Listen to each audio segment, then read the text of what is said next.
Dando continuidade, galerinha, nos processos de separação de mistura, tá? Aqui são os exemplos que a gente está falando. Levigação. Essa levigação ela é mais utilizada, né, por extratores, né, de minerais ou mineradores, como queiram falar, tá?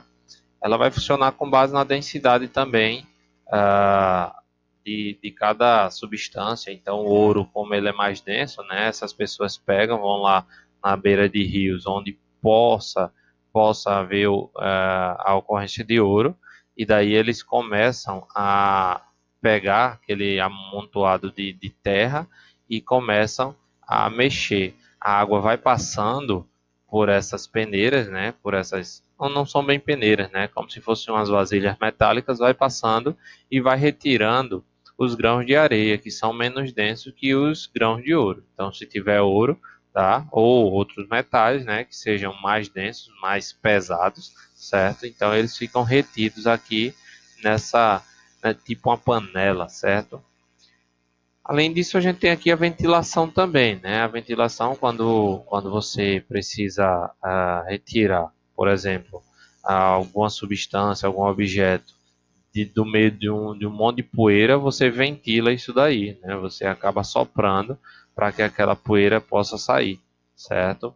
Nesse caso aqui é no café, tá? Na colheita do café, como em geral ele vem cheio de folha, então a folha como é mais leve, tá?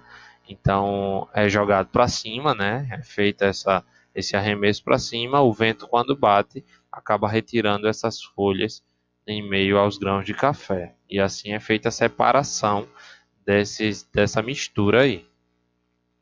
Separação magnética, né? Se você tiver um monte de limalha de ferro aqui, esses pedacinhos de ferro dentro da areia, é só pegar um ímã, né? Você coloca um ímã e aí esse ímã vai atrair essa limalha de ferro, tá?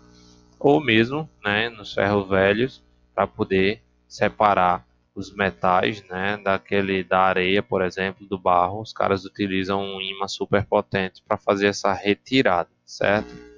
Nesse caso aqui a gente já tem um processo que é intermediário, né, entre separação de misturas homogêneas e heterogêneas, que é chamada dissolução fracionada.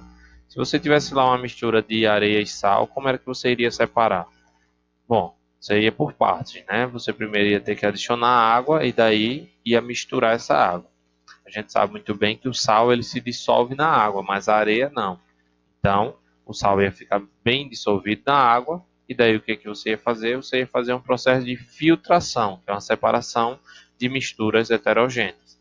O filtro iria ajudar com que a areia ficasse retida e a água com sal passaria, né, para esse segundo reservatório.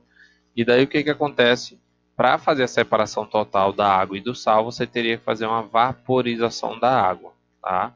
Você teria que transformar a água do estado líquido para o estado gasoso. E daí o que restava aqui nesse frasco seria o sal, certo? Como eu venho falando, né? Um intermediário entre misturas heterogêneas e misturas homogêneas, certo? E agora a gente fala sobre separação dos componentes das misturas homogêneas. A gente tem como exemplo aqui a evaporação ou ebulição. E aí a gente vai passar um videozinho, tá, na aula também sobre como é extraído o sal do mar, certo? A gente tem um exemplo em Maceió, por exemplo, que foi feita a retirada, né, pela Braskem de sal de uma rocha de sal, mas não é o caso do sal que a gente utiliza no nosso cotidiano, que ele é retirado do mar, certo? E daí é feita essa extração por meio do processo de evaporação, certo? Ou ebulição, que é transformar, né, a água do estado líquido para o estado gasoso, certo? E daí o que restar, né, já que aquela água está misturada com sal, o que restar acaba sendo o sal. E a destilação, tá, que pode ser uma destilação simples, utilizando aí, né, também dessa dinâmica de ebulição ou destilação fracionada. Ambos a gente vai passar um videozinho, tá? Tanto do sal quanto do petróleo. Um exemplo clássico dessa destilação fracionada é o petróleo. E aí a gente vai passar esse videozinho aí na aula. Beleza, gente? Valeu. Bora se embora. Valeu.